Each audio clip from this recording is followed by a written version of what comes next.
Hello everyone. आज का हमारा टॉपिक है, हम इंजरी में ही कंटिन्यू कर रहे हैं। तो नेक्स्ट टॉपिक है आपका इंजरी में थर्मल इंजरीज। थर्मल इंजरीज, अब दोनों थर्मल में दोनों ही इंजरी हम पढ़ेंगे, कोल्ड इंजरीज और हीट इंजरीज, दोनों की बात करेंगे वन बाई वन। यहाँ से क्वेश्चन पूछा जाता है एग्ज़ाम में। मैंने आपको पहले भी बताया था, एक रूल ऑफ 12 करके क्वेश्चन आता है जो था आपका राइगर मोर्टिस में, और एक रूल ऑफ 9 करके क्वेश्चन आएगा, वो आएगा आपका भी, मैं आगे समझाती हूँ आपको, थर्मल इंजरीज के अंदर। ठीक है, तो हम थर्मल इंजरी की बात करते हैं। क्या है ये? बॉडी में डेफिनेशन देखते हैं। बॉडी में एक्सटर्नल या इंटरनल बॉडी सरफेस में हीट या कोल्ड के कारण अगर टिश्यू की इंजरी होती है तो उसे थर्मल इंजरी कहते हैं। कहने का मतलब है, चाहे सुपरफिशियली स्किन पर, चाहे एक्सटर्नली हो रहा है, चाहे इंटरनली हो रहा है, अगर हीट या कोल्ड की वजह से या टेम्परेचर की वजह से, चाहे टेम्परेचर माइनस में हो या कि टेम्परेचर कम हो या टेम्परेचर बहुत ज़्यादा हो, अगर उसकी वजह से अगर टिश्यू जो है इंजर्ड हो रहे हैं तो हम उसको बोलेंगे थर्मल इंजरी। अब आप लोगों को लगेगा कि कोल्ड और हीट की वजह से इंजरी कैसे होगी, तो उसको एक एक करके हम क्लासिफिकेशन में देखते हैं। सबसे पहले कोल्ड इंजरी में आता है, जो टर्म है वो है हाइपोथर्मिया। हाइपोथर्मिया यानी कि हाइपोथर्मिया, टेम्परेचर कम हो रहा है बॉडी का। कैसे हो रहा है? अब हाइपोथर्मिया की कंडीशन कब आएगी? हाइपोथर्मिया की कंडीशन तब आएगी जब पर्सन किसी ऐसे एनवायरनमेंट में है जहाँ का टेम्परेचर बहुत डाउन है, यानी कि किसी हिली एरिया में है जहाँ पर टेम्परेचर बहुत कम रहता है, टेम्परेचर डाउन है, वहाँ पर बहुत ज़्यादा कोल्ड है, ठंड है बहुत ज़्यादा। अगर ऐसे टेम्परेचर में है, ऐसे एनवायरनमेंट में पर्सन है, तो उसको हाइपोथर्मिया डेवलप हो सकता है। तो हाइपोथर्मिया है क्या? कोल्ड एक्सपोजर के कारण हाइपोथर्मिया डेवलप होगा। हाइपोथर्मिया का मतलब है कि जो अपनी नॉर्मल बॉडी का जो कोर टेम्परेचर अगर वो डाउन हो गया तो हम क्या बोलेंगे कि पर्सन को हाइपोथर्मिया हो गया। अब कैसे देखते हैं हाइपोथर्मिया है पर्सन को? नॉर्मल जो टेम्परेचर रहेगा बॉडी का कितना रहता है? 37 डिग्री सेंटीग्रेड रहता है, ये नॉर्मल टेम्परेचर है। लेकिन अगर कोर टेम्परेचर यानी कि बॉडी का टेम्परेचर अगर 35 डिग्री से कम हो रहा है तथा ईसोफेजियल और रेक्टल टेम्परेचर जो है 25 डिग्री से कम हो रहा है, तब हम उस पर्सन को बोलेंगे कि पर्सन हाइपोथर्मिक है या हाइपोथर्मिया में जा चुका है। तो उसके लिए जो कोर टेम्परेचर है वो 35 डिग्री रहना चाहिए और हाइपोथर्मिया के लिए, और ईसोफेजियल या रेक्टल टेम्परेचर जब चेक करते हैं तो वो 25 डिग्री सेंटीग्रेड रहना चाहिए। ठीक है। क्लिनिकल फीचर क्या होंगे हाइपोथर्मिया के? लॉस ऑफ रिफ्लेक्स, यानी कि नंबनेस हो जाएगी, उसको कोई भी रिफ्लेक्स फील होना बंद हो जाएंगे। ये आप लोगों ने भी फील किया होगा, जब बहुत ज़्यादा ठंड होती है, बहुत ज़्यादा ठंडा एनवायरनमेंट होता है, तो अपने जो फिंगर्स हैं उनके टिप्स पर हमें एकदम नंबनेस फील होती है, यानी कि हाथ से पेन भी नहीं पकड़ा जाता। तो सेम वही चीज़ होगी, लॉस ऑफ रिफ्लेक्स हो जाएगा। Fall in respiration, heart rate and BP, ये सारा का सारा डाउन हो जाएगा, क्योंकि पर्सन का जो टेम्परेचर है, हाइपोथैलेमस है, वो रेगुलेट प्रॉपर सारी चीज़ें नहीं कर पाएगा, तो हार्ट रेट है, बीपी है, सारा का सारा डाउन हो जाएगा। बॉडी पर पैचेस बनना शुरू हो जाएंगे, कोल्ड की वजह से, कोल्ड एक्सपोजर की वजह से बॉडी पर रेड पैचेस शुरू हो जाएंगे बनना। एंड पेलोर ऑफ स्किन, और स्किन कैसी हो जाएगी? जो है पेलोर हो जाएगी। अब उसका एक कारण ये भी है क्योंकि यहाँ पे हाइपोटेंशन डेवलप होगा। हाइपोटेंशन डेवलप होगा तो जो है प्रॉपर सर्कुलेशन नहीं रहेगा, तो उसकी वजह से क्या होगा? स्किन जो है पेलोर दिखना शुरू हो जाएगी। फेस पर एडिमा होगी। Stiffness of neck muscle, neck muscle में क्या होगी? स्टिफनेस। तो देखिए, टेम्परेचर अगर रेगुलेट नहीं रहेगा तो इतने सारे सिम्टम जो है आ सकते हैं किसी पर्सन के अंदर। उस पर्सन की डेथ भी हो सकती है। Death is common due to ventricular fibrillation. अगर कंटिन्यू, ऐसा नहीं होगा एक दिन के अंदर ही हो जाए, अगर कंटिन्यू पर्सन जो है ऐसे एनवायरनमेंट में रहता है और वो टेम्परेचर को यानी कि हाइपोथर्मिया को कंट्रोल करने के लिए कुछ भी नहीं कर पा रहा है, कि जैसे कि ब्लैंकेट लेना या फिर जो है गर्म मोटे कपड़े पहनना, कुछ भी नहीं कर पा रहा है हाइपोथर्मिया को कंट्रोल करने के लिए, तो अल्टीमेटली क्या है? पर्सन की डेथ हो जाएगी। तो कोल्ड इंजरी के अंदर पहला हमने पढ़ा हाइपोथर्मिया। सेकंड पढ़ते हैं इमर्जन और ट्रेंच फूट। इमर्जन और ट्रेंच फूट क्या है? ये देखिए, ये होता है सोल्जर्स के अंदर। जो सोल्जर्स बहुत, जैसे कि चाइना बॉर्डर है, इंडो चाइना जो बॉर्डर है, वहाँ पर क्या है? सियाचिन वगैरह, वहाँ पर बहुत ज़्यादा जो है क्या रहती है, बहुत ज़्यादा बर्फ़ रहती है। वहाँ का टेम्परेचर, या फिर जैसे हम कश्मीर की बात करते हैं, उधर के एरिया में बहुत ज़्यादा ठंडा एनवायरनमेंट है, जो ऐसे एल्टीट्यूड पर क्या रहेगा, बहुत ज़्यादा ठंड रहेगी, वहाँ पर बहुत ज़्यादा बर्फ़ रहती है। और ऐसे एनवायरनमेंट में सोल्जर्स जो है वो कंटिन्यू क्या कर रहे हैं, अपनी ड्यूटी कर रहे हैं। तो सोल्जर्स के अंदर ही ये डिजीज़ मेनली होती है और लोगों के अंदर नहीं देखी जाती है, due to prolonged exposure to severe cold. अगर 10 डिग्री से कम टेम्परेचर है किसी जगह का और वहाँ पर कोई पर्सन कंटिन्यू रह रहा है, वहाँ सरवाइव कर रहा है, तो उन पर्सन को क्या है, इमर्जन या ट्रेंच फूड हो सकता है। अब इसको ट्रेंच फूड क्यों बोला, क्योंकि जो सोल्जर्स हैं वो आइस के अंदर कंटिन्यू बहुत लंबे लंबे ड्यूरेशन तक खड़े रहते हैं, कई कई घंटों तक आइस में अपना पैर जो है वो धंसा के खड़े हुए रहते हैं। इसलिए जो प्रॉब्लम है वो आइस पर चलने की वजह से या आइस पर खड़े रहने की वजह से फूड के अंदर ही ज़्यादा देखी जाती है। इसलिए इस डिजीज़ को क्या बोला है, ट्रेंच फूड बोला है। यह यूजुअली सोल्जर्स के अंदर होती है। 3 स्टेज होती हैं, डिटेल में नहीं जाना है, केवल नाम याद रखना है। 3 स्टेज होती हैं ट्रेंच फूड की, प्री हाइपरेमिक, हाइपरेमिक और पोस्ट हाइपरेमिक। ठीक है, केवल नाम ही याद रखने, आपको डिटेल नहीं जाना, क्योंकि थर्मल इंजरी का क्वेश्चन आएगा तो ऑलरेडी लेंदी टॉपिक है। क्लिनिकल फीचर क्या होंगे ट्रेंच फूड वाले के, उसको टिंगलिंग सेंसेशन होंगे, ईचिंग सेंसेशन होंगे, बहुत ज़्यादा कोल्ड की वजह से ईचिंग शुरू हो जाएगी, सर्कुलेशन प्रॉपर नहीं रहेगा तो ईचिंग शुरू हो जाएगी, पेन होगा, स्वेलिंग होगी, कोल्ड ब्लोची स्किन हो जाएगी। ब्लोची स्किन यानी कि आपने जैसे कभी देखा होगा कि कंटिन्यू अगर पानी के अंदर हाथ रहते हैं तो स्किन एकदम फूली फूली सी हो जाती है, उसी तरीके की इनकी स्किन ब्लोची हो जाएगी। तो ये जो है मेनली सोल्जर्स के अंदर हमें देखने को मिल रहा है।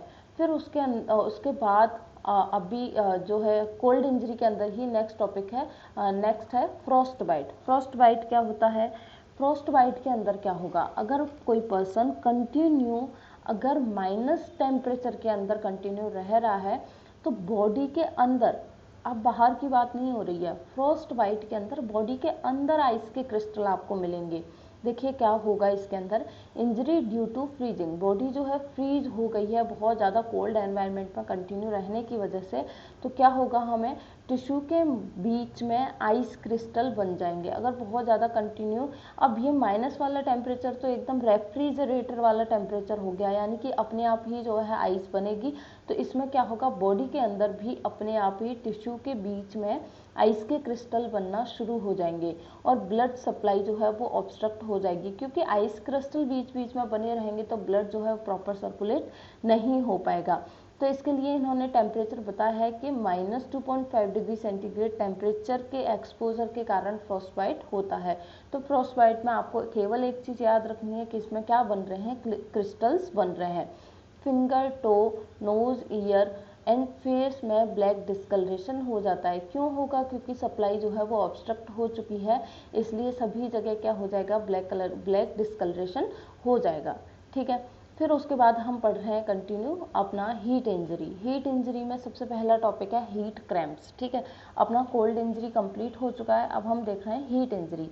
तो सबसे पहले बात कर रहे हैं हीट क्रैम्प की। हीट क्रैम्प क्या है, इसको हम माइनर स्ट्रोक या फायरमैन क्रैम्प्स भी कहते हैं। ठीक है, अब होगा क्यों, due to fluid and electrolyte depletion, यानी कि बहुत जो है हॉट टेम्परेचर में कोई पर्सन है, वहाँ पर बहुत ज़्यादा गर्मी है, टेम्परेचर बहुत ज़्यादा बढ़ा हुआ है, तो क्या होगा, बॉडी के अंदर डिहाइड्रेशन शुरू होने लग जाएगा, फ्लूइड और इलेक्ट्रोलाइट का डिप्लीशन होना शुरू हो जाएगा हीट की वजह से। ठीक है, तो क्या होगा, बहुत ज़्यादा स्वेटिंग होगी उस पर्सन को, तो स्वेटिंग होगी तो उसके अंदर क्या होगा, स्वेटिंग के अंदर बहुत सारी चीज़ों का लॉस होता है, वाटर का भी लॉस होता है, लैक्टिक एसिड का भी होता है, थोड़ा बहुत यूरिया का भी होता है, और साथ साथ क्या होता है, सोडियम का भी लॉस वहाँ पर होता है। तो जो स्वेट लॉस होगा उस पर्सन को, स्वेटिंग बहुत ज़्यादा ओवर स्वेटिंग हो रही है, एक्सेसिव स्वेटिंग हो रही है, तो उसमें क्या होगा, सोडियम की कमी होगी। सोडियम की कमी होगी यानी कि उसको हाइपोनेट्रीमिया होगा, सोडियम की कमी हो जाएगी। और जहाँ भी सोडियम की कमी हुई, यानी कि अपने जो है अगर सोडियम की कमी हुई तो क्या होगा, सोडियम ही वाटर को होल्ड करने का काम करता है, तो क्या होगा, पर्सन के अंदर सीवियर डिहाइड्रेशन हो जाएगा। ठीक है, सोडियम की कमी रही तो प्रॉपर नर्व इम्पल्स भी नहीं आएंगे, क्योंकि सोडियम वोल्टेज चैनल भी प्रॉपर अपना काम नहीं करेंगे। स्केलेटल मसल में क्या होगा, सीवियर कॉन्ट्रैक्शन होगा और सीवियर स्पाज्म होगा due to loss of sodium. ठीक है, फेस कैसा हो जाएगा, पर्सन का फ्लस्ड हो जाएगा, प्यूपिल उसके डायलेट हो जाएंगे। अब ये सारे सिम्टम आपको देखो कुछ भी अलग से नहीं लिखना है, सारे वही जो मैंने आपको पहले टॉक्सिको के अंदर डिहाइड्रेशन के जो साइन सिम्टम बताए थे, वही का वही सारा आपको हीट क्रैम्प के अंदर लिखना है। हीट क्रैम्प में बस आपको यही लिखना है कि बहुत ज़्यादा हाई टेम्परेचर के कॉन्टेक्ट में रहने से पर्सन का जो फ्लूइड है और इलेक्ट्रोलाइट है उनका इम्बेलेंस हो जाएगा, सोडियम का बहुत ज़्यादा लॉस हो जाएगा एक्सेसिव स्वेटिंग के कारण, जिसकी वजह से मसल जो है वो कॉन्ट्रैक्ट होती रहेंगी कंटिन्यू, मसल्स के अंदर स्पाज्म आएगा, फेस फ्लस्ड हो जाएगा, पीपल डायलेट हो जाएंगे, चक्कर आएंगे, वॉमिटिंग होगी, ये सारा कुछ उस पर्सन को हमें देखने को मिलेगा। सेकंड है हीट स्ट्रोक। हीट स्ट्रोक में क्या होगा, अब यहाँ पे तो एनवायरनमेंट का कसूर था, यानी कि एनवायरनमेंट ही हॉट था। हीट स्ट्रोक के अंदर क्या होगा, बॉडी के अंदर कुछ ना कुछ जो है प्रॉब्लम क्रिएट हुई है। अब वो प्रॉब्लम कैसे क्रिएट हुई है कि बॉडी का जो थर्मो रेगुलेटरी मैकेनिज्म है, अपना जो थर्मो रेगुलेटरी मैकेनिज्म कौन है, पूरा का पूरा जो थर्मल जो है अपना टेम्परेचर रेगुलेशन का काम कौन करता है, हाइपोथैलेमस करता है। अगर वहाँ कोई डिफेक्ट हुआ है, वो प्रॉपर अपना रेगुलेशन नहीं कर पा रहा है, वो होम्योस्टेसिस या टेम्परेचर को मेंटेन नहीं कर पा रहा है, तो क्या होगा, पर्सन को हीट स्ट्रोक आएंगे। क्या होगा इसके अंदर, बॉडी की थर्मो रेगुलेटरी मैकेनिज्म के फेल होने के कारण life threatening medical emergency develop होगी, क्योंकि ये टेम्परेचर भी अपने आप में, जैसे रेस्पिरेशन हुआ, बीपी हुआ, हार्ट रेट हुआ, ये अपना एक इंडिविजुअली बहुत इम्पोर्टेंट रोल प्ले करते हैं लाइफ स्पान के अंदर। उसी तरीके से टेम्परेचर का भी एक अपना रोल है, क्योंकि अगर टेम्परेचर थोड़ा सा भी इधर उधर हुआ तो देखा होगा आपने, क्या है, सबसे पहले सर्कुलेशन पे इफेक्ट जाएगा, सर्कुलेशन प्रॉपर नहीं हो पाएगा। ठीक है, तो वहाँ पर उस चीज़ का हम बोलेंगे हीट स्ट्रोक। इसमें क्या होगा, अब टेम्परेचर बहुत ज़्यादा बढ़ जाएगा, बॉडी का टेम्परेचर बहुत जो है इम्बेलेंस हो गया, रेगुलेटरी मैकेनिज्म फेल हो गई। फेल किस लिए हुई है, यानी कि बॉडी का टेम्परेचर मेंटेन ना करके उसने टेम्परेचर बहुत ज़्यादा राइज कर दिया है, बहुत ज़्यादा हाइपरथर्मिया की कंडीशन डेवलप हो गई है, क्योंकि बॉडी का जो टेम्परेचर मैकेनिज्म जो सिस्टम है वो फेल हो गया है, इसलिए बॉडी में हाइपरथर्मिया डेवलप हो जाएगा। और जब हाइपरथर्मिया डेवलप हो जाएगा तो क्या होगा, पर्सन को हाई फीवर होगा। जो रेक्टल टेम्परेचर है, अब जब हम उसका रेक्टम का टेम्परेचर लेकर देखेंगे तो हमें 41 डिग्री से ज़्यादा बढ़ा हुआ मिलेगा, और यहाँ पे पर्सन को स्वेटिंग होना बंद हो जाएगी। वो इसलिए भी क्योंकि फ्लूइड लॉस ऑलरेडी बहुत हो चुका है, तो इसलिए स्वेटिंग उसको नहीं होगी। नोजिया, वॉमिटिंग होगा, एक्सट्रीमली हाई बॉडी टेम्परेचर रहेगा उसका। ठीक है, नोजिया वॉमिटिंग के साथ साथ उसका बॉडी का टेम्परेचर बहुत ज़्यादा बढ़ा रहेगा। जब रेक्टम टेम्परेचर ही इतना बड़ा है तो बॉडी का टेम्परेचर भी बढ़ा हुआ रहेगा। अब जो है उसको स्वेटिंग तो हो नहीं रही है, स्वेटिंग नहीं हो रही है तो स्किन कैसी हो जाएगी, ड्राई हो जाएगी, मॉइस्चर जो है स्किन का वो खत्म हो जाएगा, स्किन ड्राई हो जाएगी, हॉट रहेगी, और रैपिड स्ट्रॉन्ग पल्स कैसी हो जाएंगी उसकी, एकदम रैपिड हो जाएंगी। ठीक है, ये हमें देखने को मिलेगा हीट स्ट्रोक वाले पर्सन के अंदर। नेक्स्ट है जो है हीट इंजरी के अंदर ही बर्न। बर्न में क्या है, इंजरी कॉज्ड बाई हीट और बाई अ केमिकल और फिजिकल एजेंट, यानी कि कोई केमिकल जैसे एसिड हो सकता है। ठीक है, एसिड कैसे होते हैं, एसिड से भी बर्न होता है, एसिड बर्न हो गया, हमने पहले भी पढ़ा है, कोरोसिव नेचर वाले। तो अगर किसी केमिकल या फिजिकल एजेंट की वजह से बर्न हो रहा है, फिजिकल एजेंट में जैसे मान लीजिए जो है जनरली हम जो है घरों में यूज़ करते हैं, तवा यूज़ करते हैं, अब वो बाहर से दिखाई नहीं दे रहा लेकिन वो गर्म है, उसको टच कर लिया तो भी क्या होगा, बर्न ही होगा। तो कोई फिजिकल या केमिकल एजेंट की वजह से, या केमिकल बहुत ज़्यादा गर्म पानी या बहुत ज़्यादा कोई गर्म दूध है, कोई भी चीज़ हो सकती है, लिक्विड है, कोई भी है, उसकी वजह से अगर जो है इंजरी हो रही है तो हम उसको क्या बोलेंगे, बर्न बोलेंगे।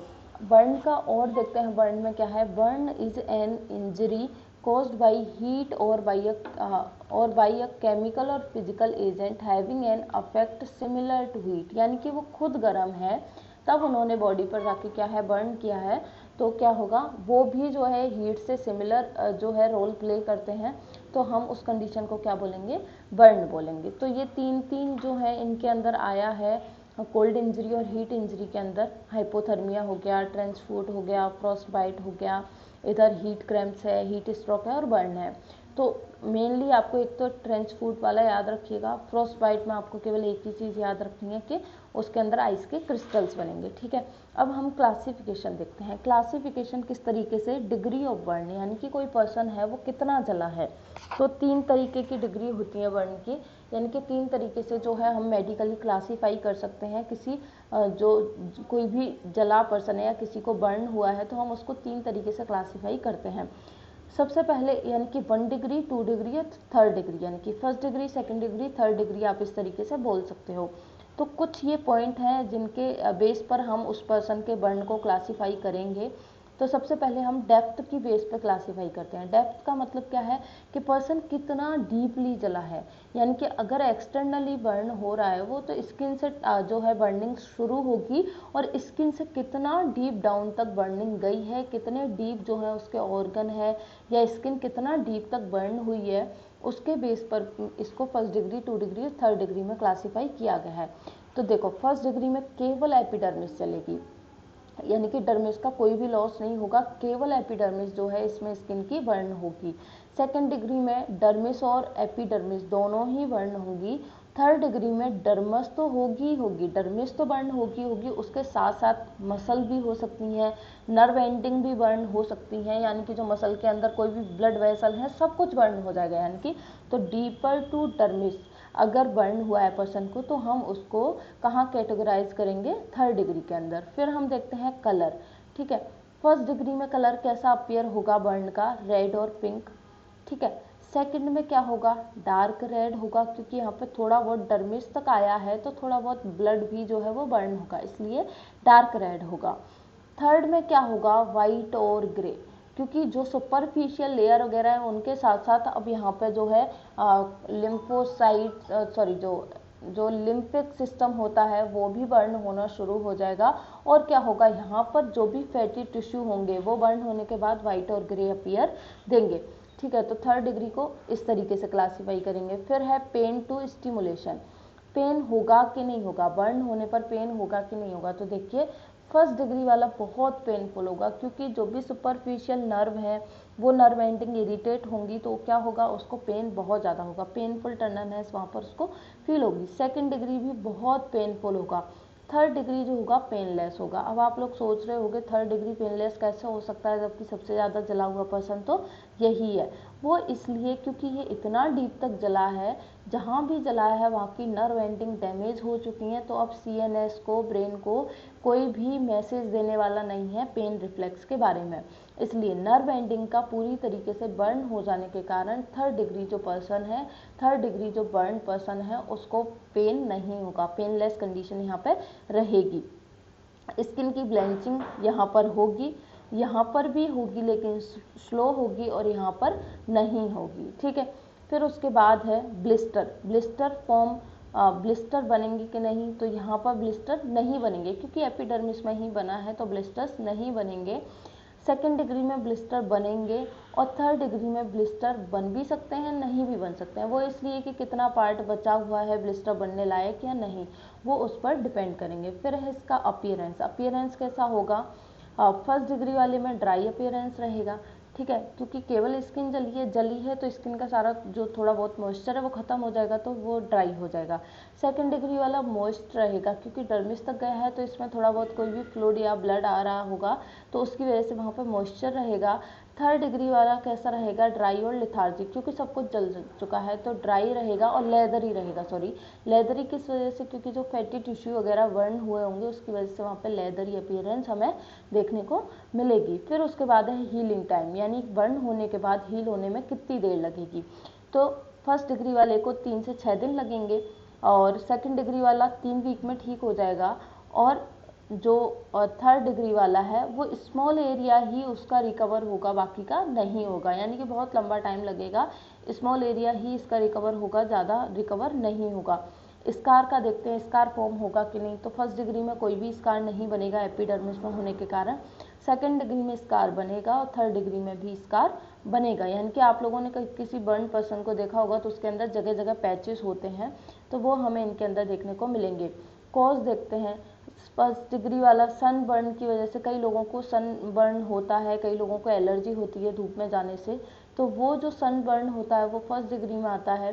स्क्लैड जो होता है यानी कि किसी एसिड से जल गया, किसी लिक्विड से जल गया, गर्म पानी से जल गया, दूध से जल गया, वो सेकेंड डिग्री के अंदर आएगा। थर्ड डिग्री में क्या आएगा, केमिकल कांटेक्ट, कोई एसिड से जल गया, कोई हॉट सरफेस के कांटेक्ट में आ गया, फ्लेम यानी कि बहुत आग से वो झुलस गया है, तो वो आएगा थर्ड डिग्री के अंदर।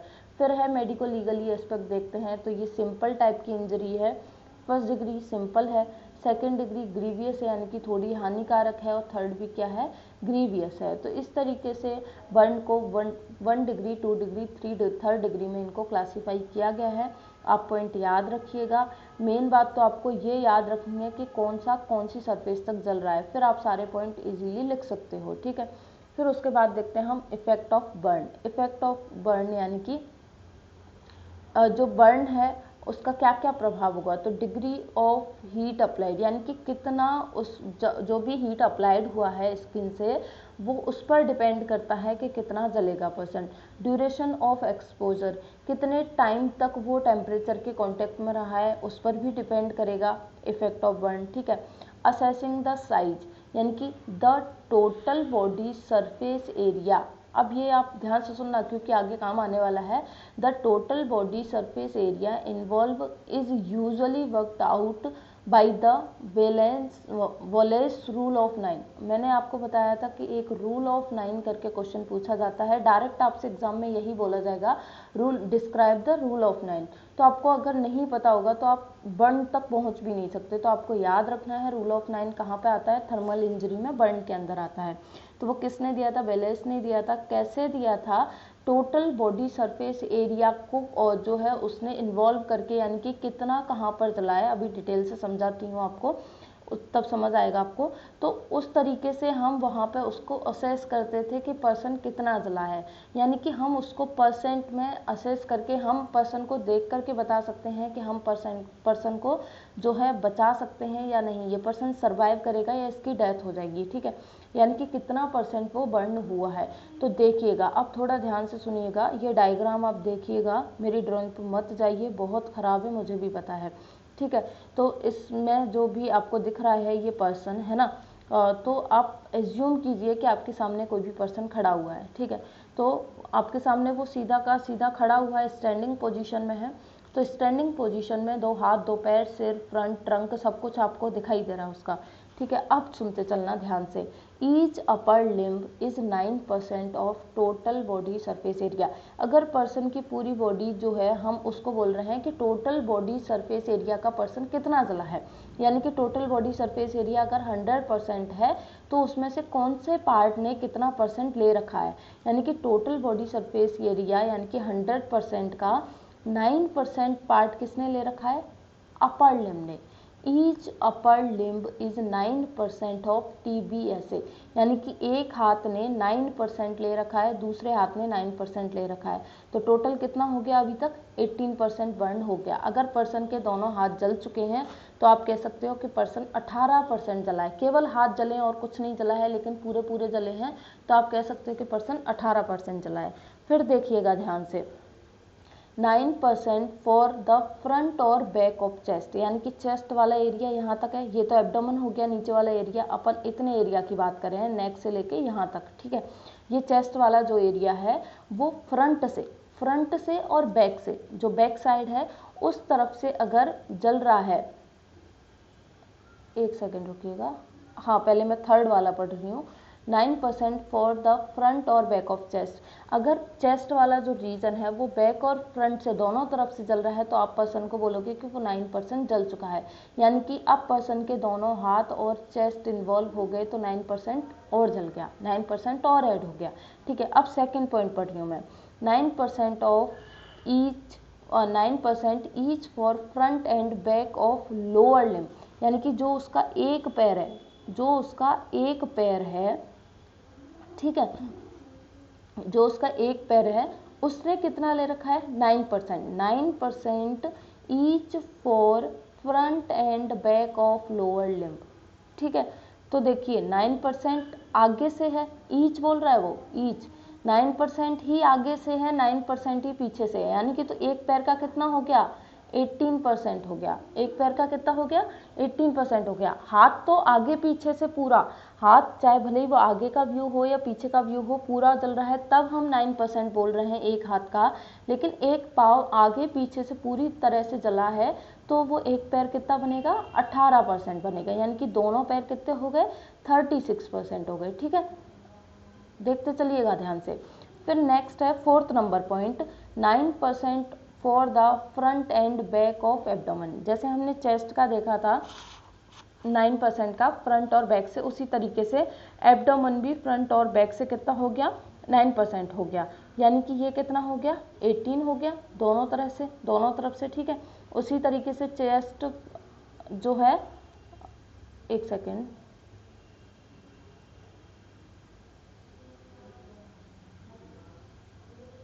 अभी समझ आएगा ढंग से।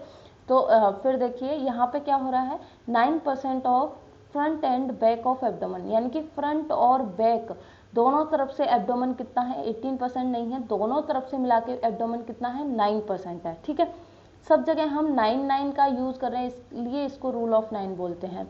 द हेड एंड नेक, यानी कि जो उसका इतना जो पार्ट है वो भी फ्रंट और बैक से कितना है, 9% है। और अब बचा ये टोटल, आप सारा का सारा ऐड करके देख लेना, बिल्कुल पूरा का पूरा कैलकुलेट करना, तो कितना बैठ जाएगा ये, 99%। बचा 1% कौन सा एरिया होता है, पेरिनियम वाला एरिया होता है, जहाँ पर जो होते हैं अपने एक्सटर्नल जो रिप्रोडक्टिव ऑर्गन होते हैं, जैसे पेनिस हो गया या फिर वेजाइना हो गया, वहाँ पर जो पेरिनियम वाला जो पार्ट होता है वो कवर करता है 1% को। तो इस तरीके से पूरा का पूरा जो बॉडी है उसका टोटल सरफेस एरिया हो जाता है 100%। तो आपको इस तरीके से कैलकुलेट करना है, पर्सन को देख करके, उसके हाथ पैर, एब्डोमेन, चेस्ट, हेड, ट्रंक सबको देख करके इस तरीके से आपको देखना है कि पर्सन जो है वो कितना % जला है। तो रूल ऑफ 9 बहुत इंपॉर्टेंट है, आप लोगों को याद रखना है कि ये कहाँ आया हुआ है, सबसे पहले तो यही बहुत बड़ा काम है।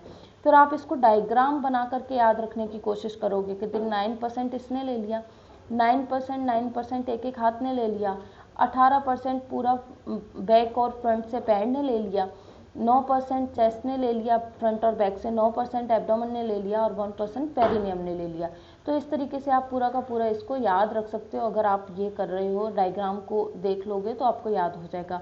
अब हम रूल ऑफ 9 का यूज़ कहाँ करते हैं, to estimate size of burn, यानी कि अभी मैंने आपको बताया कि हम साइज का पता लगा सकते हैं कि कितना % जो पर्सन है वो जला है। ट्रीटमेंट स्टार्ट करने में हेल्प मिलती है, यानी कि मान लीजिए पर्सन जो है वो 50% से ज़्यादा जल चुका है, तो सबसे पहले तो आपको उसका डिहाइड्रेशन क्योर करना है।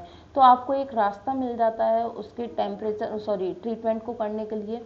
तो ट्रीटमेंट स्टार्ट करने में हेल्प मिलती है। हीट के कारण हुई टिश्यू इंजरी का भी हमें ज्ञान मिल जाता है कि कितना % जला है, यानी कि इसका कौन कौन से टिश्यू इन्वॉल्व हुए होंगे। तो हम सारा का सारा जो आइडिया है वो रूल ऑफ 9 से लगा सकते हैं। तो बहुत इंपॉर्टेंट है, पूरा थर्मल इंजरी का रूल ऑफ 9 बहुत इंपॉर्टेंट है, आप लोग अच्छे से इसको पढ़िएगा। ठीक है।